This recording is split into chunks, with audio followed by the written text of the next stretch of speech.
Hey girlies, welcome to Rich Girl Energy with Lex. So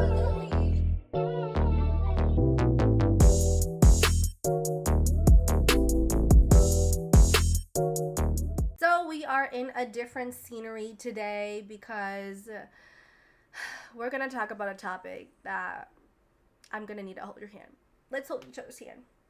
I'm going to hold your hand. But as you guys can hear, my voice is stuffed because I am sick. Your girl got hit with COVID-19 part 2.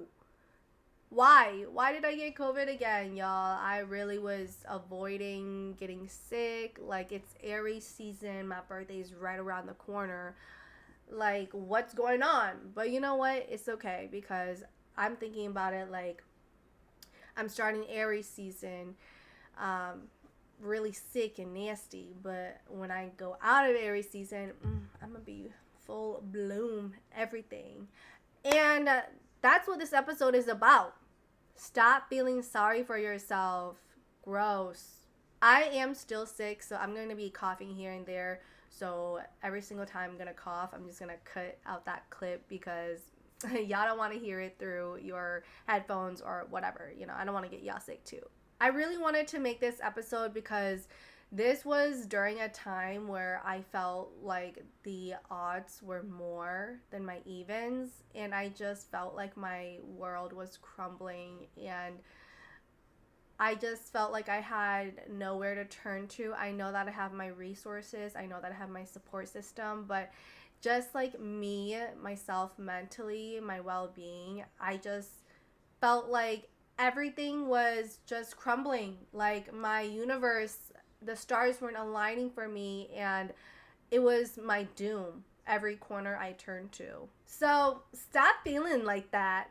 Stop telling yourself that everything is gonna come to a doom. Everything is come to an end because, honey, you are still young. And just because you grew up with narcissistic people does not mean that you also feed that narcissistic energy into yourself as well. Because, baby, we are going far and we got this. This is not how our life is supposed to play out to be. These messages that we are receiving are our challenges, are our breakthroughs. So just because you grew up with narcissistic people, no money, no, nothing does not mean that this is your life because you shape your own destiny. I know it's easier said than done. I've been in this situation and I'm still in this situation. It's so hard not letting the negativity control you because you really have to think outside of the box. You can't be kept in a box forever. If you are kept in the box forever, honey, you have followed the stereotype. You have followed the standard that people has put you under. And we can't have that. Especially when you feel like you deserve more than you do. Because you have done so much in your life. You have really put your heart out there. You put your passion out there.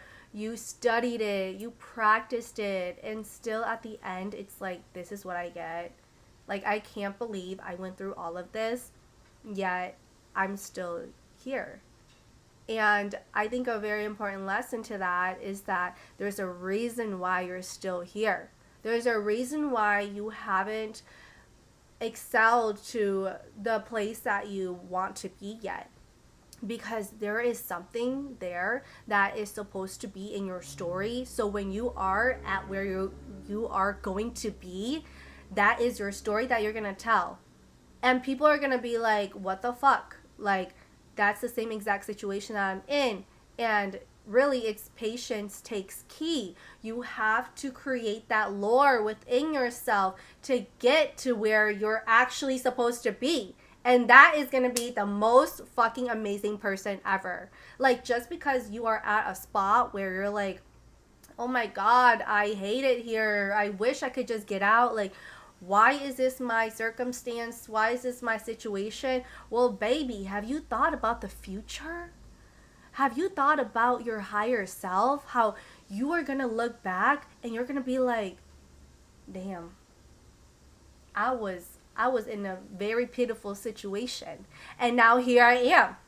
Now here I am fucking executing shit back to back. And that's where I came from. That's why you never forget where you come from, because where you're at right now is literally the chapters in your life that is leading to one of the best chapters in your life. And that is why being sorry for where you're at right now, being sorry for yourself, not being content, waiting for perfection to happen, honey, this is perfection. This, all of these imperfections in your life is going to lead up to your perfection, who you are. So that's why you got to do something about it. You got to do something about your situation. You don't like something, change it. Stop waiting for it to be perfect. Stop looking at it and like, oh, I'll do it tomorrow. No, you do it now. You do it motherfucking now, because I swear to you, if you're gonna wait for it to tomorrow, you're gonna forget it tomorrow. If you want something, you're gonna have to meet it in the middle. That's why energy is so important. I think one of the many things is self-sabotage. Growing up, I felt like I never deserved happiness. I never deserved anything good, because I just thought that I wasn't enough and what I was doing would never meet to par. Like why do I even deserve a high school diploma, you know? I felt like I didn't even do enough. Why did I deserve an A? Like, I just felt like I was never good enough. And to be honest, it is because the way I was raised as well. But ultimately, it is you who changes the way you think.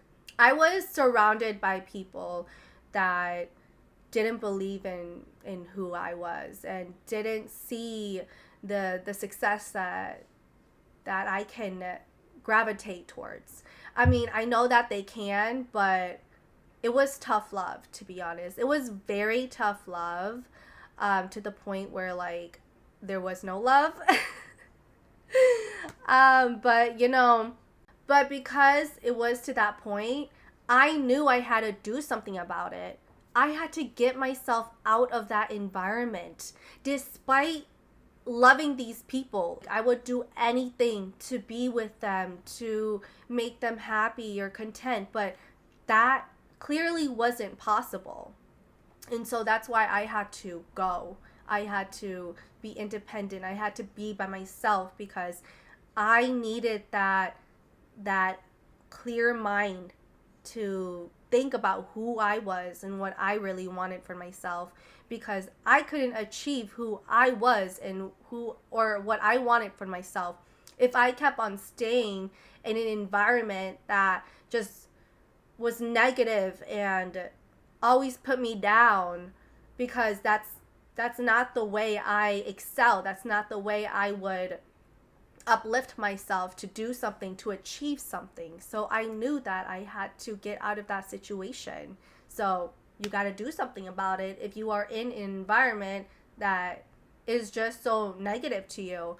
And yes, it did take a lot of time. I know it's easier said than done, but it took a lot of time for me to save money, to do research, to find what resources I had and what steps to take in order to get to where I am today. Another one is being in a toxic job. In that environment with those people, with all of the conversations going on that just isn't applicable to you, that you just have to be there because it's your job. Like, that's where you have to get your coin. That's how you pay your bills. I feel like this one is a really big one, because people are like, I need a source of income. Like, I have to pay my bills. Even for me, I'm like, I can't leave my job because I need the money. And even though I am building my skills and who I am here professionally, like, I can't be in this kind of environment. I can't do this job because it's not for me. That you're meant to do something else. I totally understand all of that, because being in a job that you don't like and being in a toxic environment, how are you supposed to grow with that, you know? And so, really, you have to take control of that situation. What are you going to do? What are the steps that you're going to do? Are you just going to continue to stay at that job and mope about it every day? Like, oh my God, I hate this job so much. Like, I'm just here because I need the money. I don't know. I don't know what to do at all. Ugh, I just hate it. And then you become that bitter coworker. You become that coworker that nobody wants to talk to. You become that coworker that doesn't get a promotion, that is just there, you know? Or are you going to be like, I'm going to fucking do something about it. I'm going to get my ass up. I'm going to start applying to jobs. I'm going to save up so I can quit this job and just be home for like 2 weeks and be really fucking productive with who I am.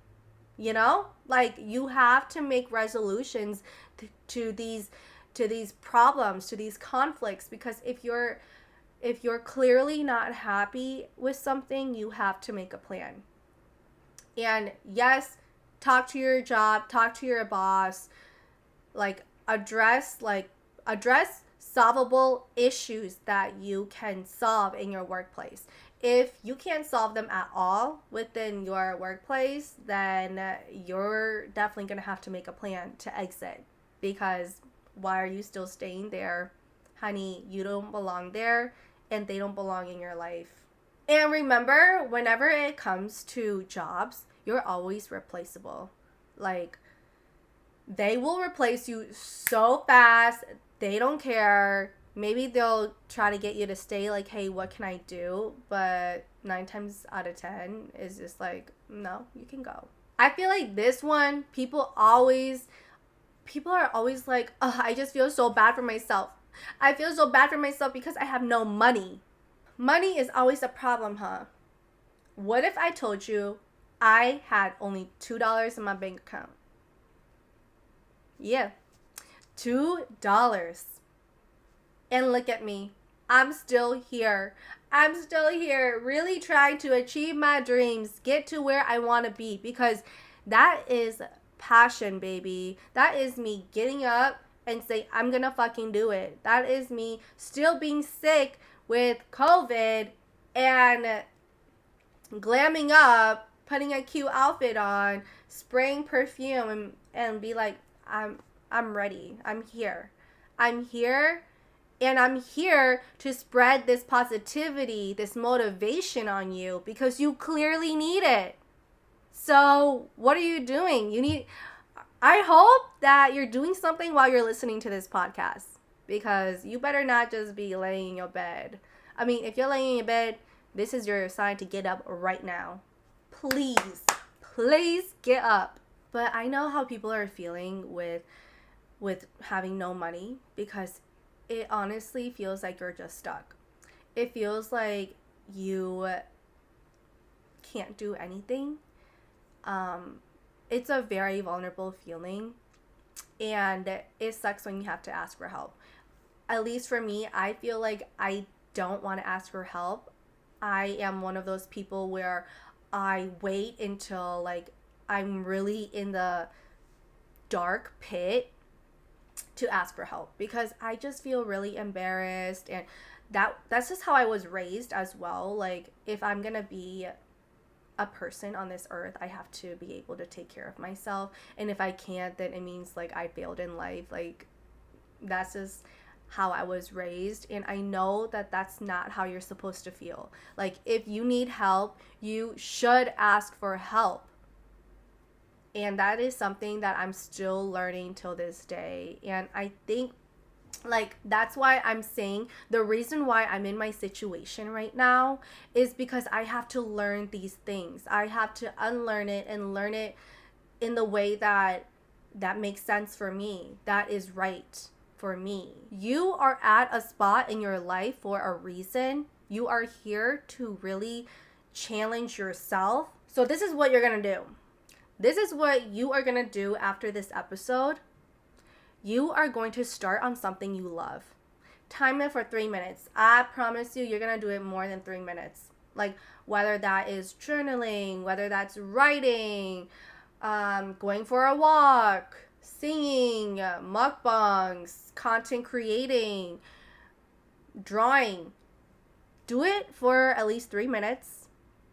I promise you, you're going to do it for like 3 hours. Write down one affirmation and stick it to your mirror. It could be your bathroom mirror, it could be your vanity mirror, whichever mirror you look at every single day. It could say something like for me, I have don't take things personally and you are enough.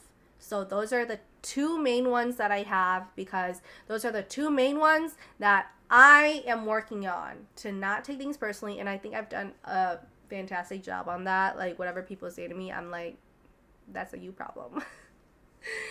And you are enough, because I have to remember that I'm always enough.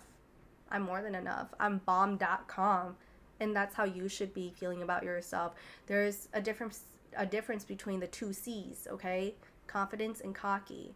This is confidence, honey. Sometimes you may have to be a little cocky, but that's just to back you up. The last thing is to attract what you want. Want to be a CEO? Act like it. Want to be a content creator? Act like it. Want to be an artist? Act like it. Want to be a singer? Act like it. Want to be a scholar? Act like it. Like, you have to become it, honey. You have to fake it till you become it. I definitely want to be a CEO. So what am I going to do? I'm going to act like it. I'm going to start my company. I'm going to be like, yep, this is my company. I'm going to my organization every single day. Oh, I see my coworkers. I'm going to pretend that they are my employees and be like, hey, how you doing? Da, da, da, da. You know, you just have to be delusional in the right way. And that is how you get yourself to stop feeling sorry for yourself. Stop acting like, oh my gosh, poor me. Like, who's going to take care of me? No one. No one's going to take care of you but yourself. So you got to do something about it. And that's all what I have for you guys, girlies. So I hope you guys have a fantastic week, day. If you're going through something, remember to just take a pause. Take a pause, relax. Just think about all the great things you have in your life. Your blessings. Become delusional. The right delusional. Okay, I always say that. Be the right delusion. So without any further ado, you guys can find me on Instagram, Facebook, TikTok at Lex Galaxy, and follow Modern Mom Girl, the main pod, at Modern Mom Girl on Instagram, Facebook, TikTok, Spotify, and YouTube. And Emmy's Diaries coming out as well. Follow Emmy's Diaries on Instagram, Facebook, and TikTok. And don't forget, Modern Mom Girls, a new episode next week, and then Emmy's Diaries the following week. Love you, girlies. Mwah.